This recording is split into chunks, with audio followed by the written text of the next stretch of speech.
Hi student, organic chemistry के एक और क्लास में आप सभी का वेलकम। आज हम लोग वर्कआउट करेंगे रिएक्शन मैकेनिज्म के बारे में। What is reaction mechanism? Reaction mechanism का मीनिंग क्या है कि रिएक्शन किस तरीके से कंप्लीट हो रहा है। सिंगल स्टेप में कंप्लीट हो रहा है या मोर देन वन स्टेप में कंप्लीट हो रहा है। ये पूरे प्रोसेस को हम लोग रिएक्शन मैकेनिज्म कहते हैं। किसी भी केमिकल रिएक्शन में दो चीज़ बहुत ही इम्पॉर्टेंट है और वह है रिएक्टेंट और product. During chemical reaction reactant molecule का बॉन्ड ब्रेक होता है और प्रोडक्ट मॉलिक्यूल का बॉन्ड फॉर्म होता है और इनके बीच में रिएक्टेंट और प्रोडक्ट के बीच में एक इंटरमीडिएट स्टेट जनरेट होता है और उस इंटरमीडिएट स्टेट में हाईली रिएक्टिव स्पीशीज जनरेट होते हैं जिन्हें हम लोग रिएक्शन इंटरमीडिएट कहते हैं। रिएक्शन इंटरमीडिएट जो है बहुत अनस्टेबल होता है क्योंकि उसके सेंट्रल एटम का ऑक्टेट कंप्लीट नहीं रहता है और ऑक्टेट कंप्लीट नहीं रहने के कारण they are highly unstable, very high energy and highly reactive.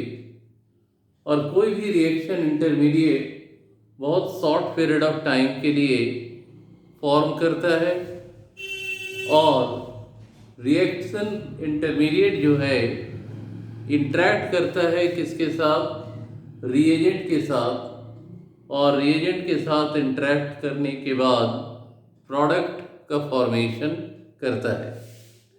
इसे इस तरीके से देख सकते हो, मान लो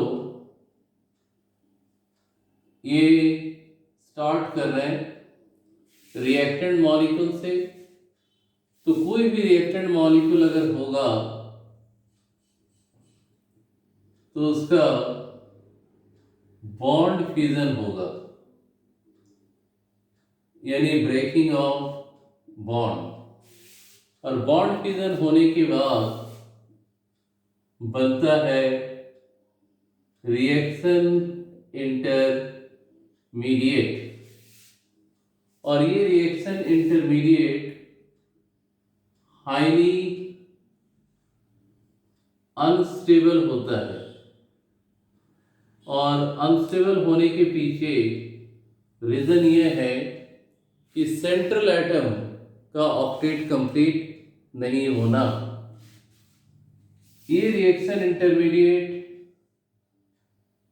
इंटरैक्ट करता है रिएजेंट के साथ और फाइनली प्रोडक्ट फॉर्म करता है। तो कोई भी ऑर्गेनिक रिएक्शन की बात हम करें तो सबसे पहले रिएक्टेंट मॉलिक्यूल का बॉन्ड फ्यूजन होगा जिसके कारण रिएक्शन इंटरमीडिएट बनेगा जिसका एनर्जी क्या रहेगा? बहुत ज़्यादा। और एनर्जी ज़्यादा रहने का मतलब अनस्टेबल, और अनस्टेबल का मीनिंग ये हाईली रिएक्टिव होगा, हाईली रिएक्टिव। और रिएक्शन इंटरमीडिएट रिएजेंट के साथ कंबाइन करके फाइनली क्या बना देगा? प्रोडक्ट। तो ये जो स्टेप्स इन्वॉल्व हुए रिएक्टेंट से प्रोडक्ट बनाने के प्रोसेस में, ये सारे स्टेप को मिलाने के बाद हम कहते हैं mechanism of the reaction, mechanism of the reaction. entire steps involved to perform a particular type of organic reaction said to be as reaction mechanism.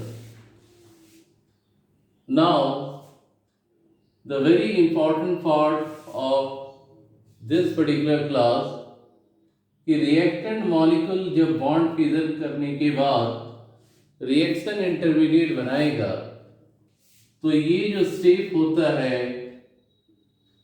ये होता है स्लो स्टेप और रिएक्शन इंटरमीडिएट रिएजेंट के साथ जो प्रोडक्ट बनाता है ये होता है फास्ट स्टेप। अब हम लोग बात करेंगे बॉन्ड फ्यूजन के बारे में। जैसा कि हम लोग सभी को जानते हैं रिएक्टेंट मॉलिक्यूल का बॉन्ड क्या होता है, ब्रेक करता है और बॉन्ड ब्रेकिंग को हम लोग कहेंगे बॉन्ड फ्यूजन और ये दो टाइप का होगा। पहला होमोलाइटिक बॉन्ड फ्यूजन और second one heterolytic bond fusion.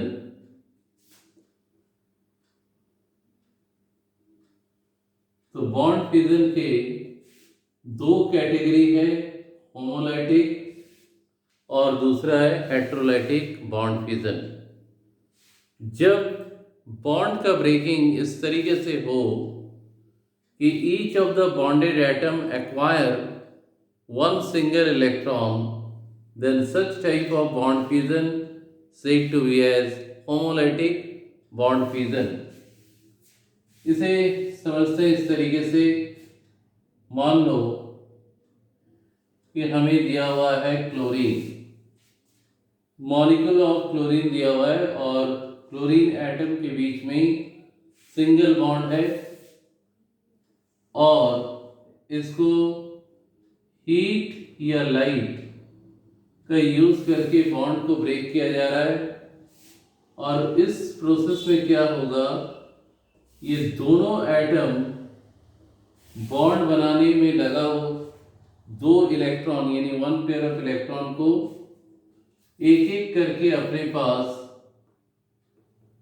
रख लेता है और इस प्रकार से जो बॉन्ड फ्यूजन होगा that is said to be as homolytic bond fusion. और जब हम लोग स्टार्टिंग कर रहे थे तो उसमें हमने बताया था जब भी बॉन्ड फ्यूजन होगा तो क्या बनता है, रिएक्शन इंटरमीडिएट। तो यहाँ भी ये जो स्पेसिस बना these are also said to be as reaction intermediate और ऐसे रिएक्शन इंटरमीडिएट का नाम फ्री रेडिकल कहलाता है। और ये काफ़ी ज़्यादा रिएक्टिव होते हैं क्योंकि सिंगल इलेक्ट्रॉन का मीनिंग क्या हो गया, अनपेयर्ड इलेक्ट्रॉन प्रेजेंट है तो ये पेयर्ड होना चाहता है, इसलिए फ्री रेडिकल्स और हाईली रिएक्टिव रिएक्शन इंटरमीडिएट। और होमोलिटिक बॉन्ड फ्यूजन का मतलब बॉन्ड में लगा इलेक्ट्रॉन पेयर एक एक करके both of the bonded atom acquire कर ले, तो ऐसे बॉन्ड फ्यूजन को हम कहते हैं homolytic bond fusion. Heterolytic bond fusion में अगर हम देखेंगे तो हेट्रोलाइटिक बॉन्ड फ्यूजन उस तरह का बॉन्ड फ्यूजन है जिसमें बॉन्ड के ब्रेकिंग के बाद पॉजिटिव और नेगेटिवली चार्ज आयन का फॉर्मेशन होता है। जैसे मान लो दिया हुआ है CH3Cl, अब इसमें कार्बन और chlorine, chlorine is highly electronegative as compare to that of carbon, तो यहाँ भी हीट का साइन या लाइट का यूज नहीं होता है, तो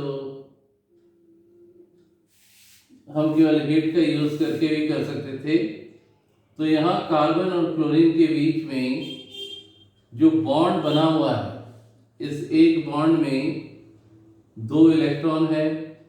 चूंकि क्लोरीन ज़्यादा इलेक्ट्रोनेगेटिव है तो ये शेयर्ड इलेक्ट्रॉन को अपनी तरफ अट्रैक्ट करेगा और बॉन्ड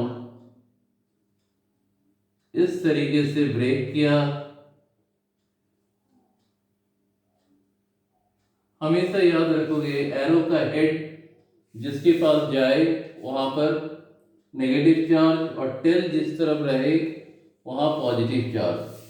तो यहाँ पर देख सकते हो कि ये हेटेरोलिटिक बॉन्ड फ्यूजन होने के कारण चार्ज्ड आयन का फॉर्मेशन हो रहा है और पहले आयन जिसमें पॉजिटिव चार्ज है किसके पास, कार्बन के पास, तो इसे हम लोग कहते हैं कार्बोकेटायन। ये भी एक रिएक्शन इंटरमीडिएट के रूप से जाना जाता है क्योंकि ये भी बना कैसे, न bond fusion of the reactant molecule. तो अभी 2 रिएक्शन इंटरमीडिएट हमने पढ़ा। फ्री रेडिकल, अगर हमें फ्री रेडिकल बनाना है तो होमोलिटिक फ्यूजन, और चार्ज आयन कार्बोकेटायन बनाना है तो हेटेरोलिटिक फ्यूजन। आई होप कि बॉन्ड फ्यूजन अच्छे से समझ में आ गया होगा। इसके बाद बॉन्ड फ्यूजन के बाद नेक्स्ट पार्ट क्या है, रिएजेंट। नेक्स्ट टॉपिक क्या है, रीएजेंट। लेकिन उससे पहले हम लोग थोड़ा यहाँ मेंशन कर देंगे रिएक्शन इंटरमीडिएट बॉन्ड फ्यूजन के कारण जो बन रहा है, क्या क्या रिएक्शन इंटरमीडिएट होता है। पहला free radical, first free radical. Second carbocation,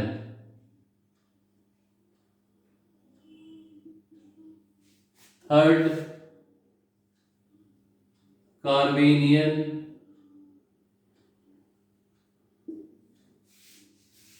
fourth carbene.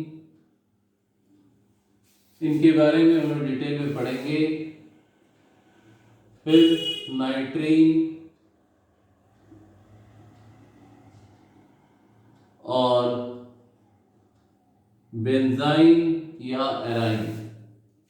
तो हमारे पास जो रिएक्शन इंटरमीडिएट है, free radical, carbocation, carbanion, carbene, nitrene और सबसे लास्ट में बेंजाइन या एराइन। और ये सारे रिएक्शन इंटरमीडिएट अनस्टेबल होते हैं। क्यों? क्योंकि इनका ऑक्टेट सेंट्रल एटम का कंप्लीट नहीं रहता है। केवल एकमात्र कार्बेनियन जिसमें सेंट्रल एटम का ऑक्टेट पूरा रहता है फिर भी अनस्टेबल होता है, and that is only because of having negative charge on carbon atom. इसका मेन कारण क्या है, जो कार्बन एटम कार्बेनियन में रहता है उसके पास नेगेटिव चार्ज होने के कारण वो हाईली रिएक्टिव होता है या यूं कहो अनस्टेबल होता है। इसके अलावा जो है अब हम लोग बात करेंगे रिएजेंट। अभी तक हमने reaction intermediate, bond fusion, type of bond fusion complete कर लिए। अब रिएजेंट। रिएजेंट वैसे स्पीसीज को कहते हैं which are responsible for the chemical reaction, यानी जिसके कारण केमिकल रिएक्शन हो रहा है उसे हम क्या बोलते हैं, रिएजेंट। और ये 2 तरह का होता है। पहला है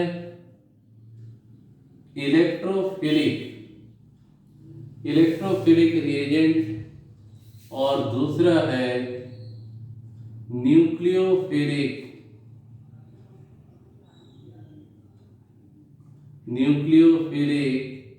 रिएजेंट।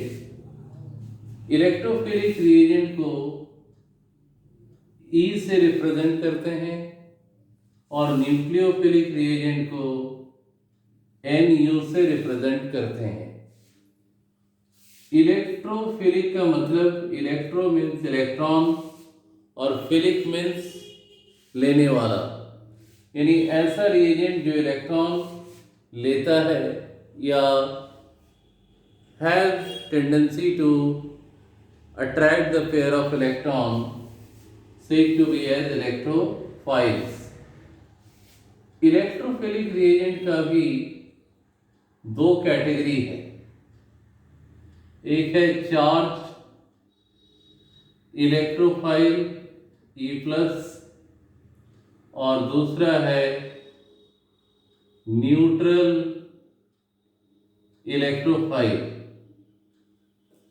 तो चार्ज इलेक्ट्रोफाइल हुआ है जिसमें पॉजिटिव चार्ज प्रेजेंट रहता है, जैसे Cl+, NO2+, R+, और CO+, etc। ये सभी क्या है, चार्ज इलेक्ट्रोफाइल, क्योंकि इनमें पॉजिटिव चार्ज प्रेजेंट, और पॉजिटिव चार्ज प्रेजेंट रहने का मतलब इसमें इलेक्ट्रॉन को लेने का या अट्रैक्ट करने का टेंडेंसी बहुत ज़्यादा होगा। और न्यूट्रल इलेक्ट्रोफाइल क्या है, जैसे AlCl3, BeCl2, इनमें जो सेंट्रल एटम जैसे एल्युमिनियम, बेरिलियम, इनका ऑक्टेट कंप्लीट नहीं रहता है, तो ऐसे मॉलिक्यूल को हम लोग क्या बोलते हैं, इलेक्ट्रॉन डेफिशिएंट मॉलिक्यूल, यानी EDM। तो जितने भी इलेक्ट्रॉन डेफिशिएंट मॉलिक्यूल हैं, they are the example of neutral electrophile. Charge नहीं है but they have tendency to gain the pair of electron because the central atom has less number of electrons than octet। अब इसी तरीके से nucleophilic reagent, nucleus loving species are known as nucleophilic reagent and these reagents are electron rich। तो nucleophilic reagent भी दो category, पहला है charge nucleophile और दूसरा है न्यूट्रल न्यूक्लियोफाइल। तो चार्ज न्यूक्लियोफाइल में जितने भी नेगेटिव चार्ज आयन प्रेजेंट होते हैं या जितने भी नेगेटिव चार्ज आयन हैं, जैसे RO-, HO-,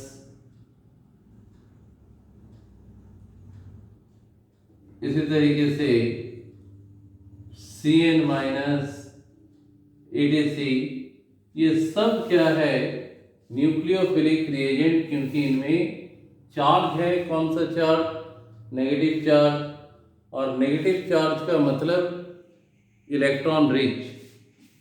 और न्यूट्रल में, न्यूट्रल न्यूक्लियोफाइल में NH3, वाटर, और ये वो मॉलिक्यूल्स हैं जिनमें loan pair of electron present रहता है। ऐसे मॉलिक्यूल को न्यूट्रल न्यूक्लियोफाइल के कैटेगरी में रखते हैं।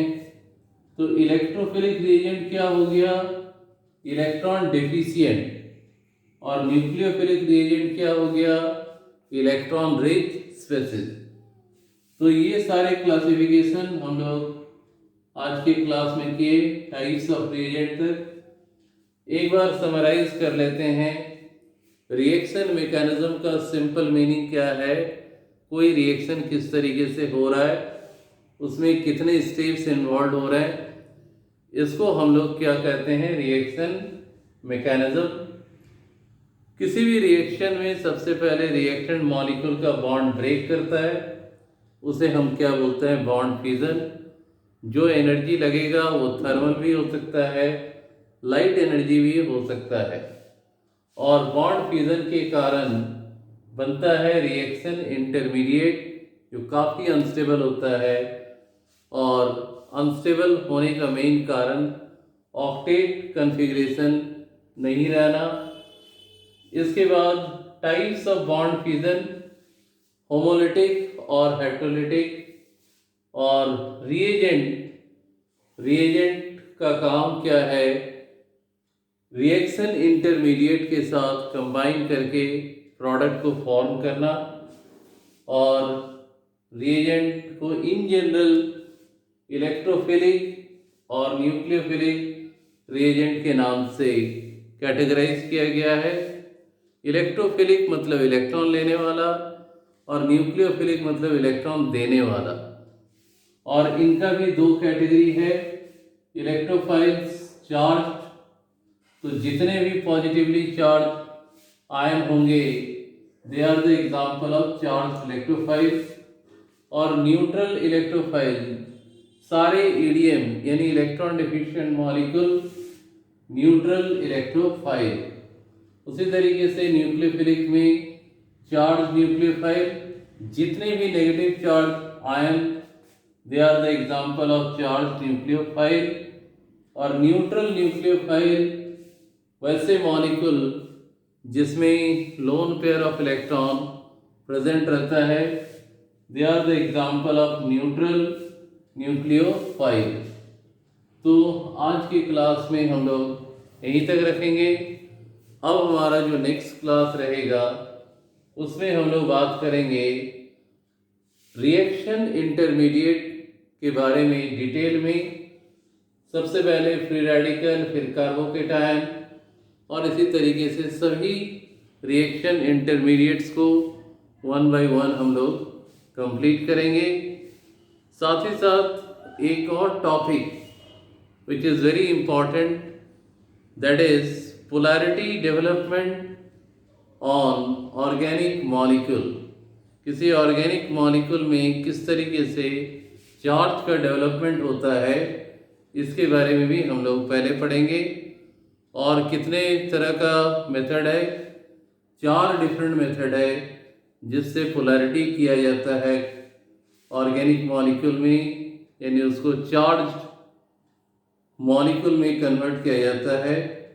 तो पहला है इंडक्टिव इफेक्ट, फिर इलेक्ट्रोमेरिक, फिर है रेजोनेंस और मेसोमेरिक, और चौथा है हाइपर कंजुगेशन। ऐसे सारे इम्पॉर्टेंट टॉपिक को जानने के लिए बने रहिए हमारे साथ। Till then, thank you and good bye.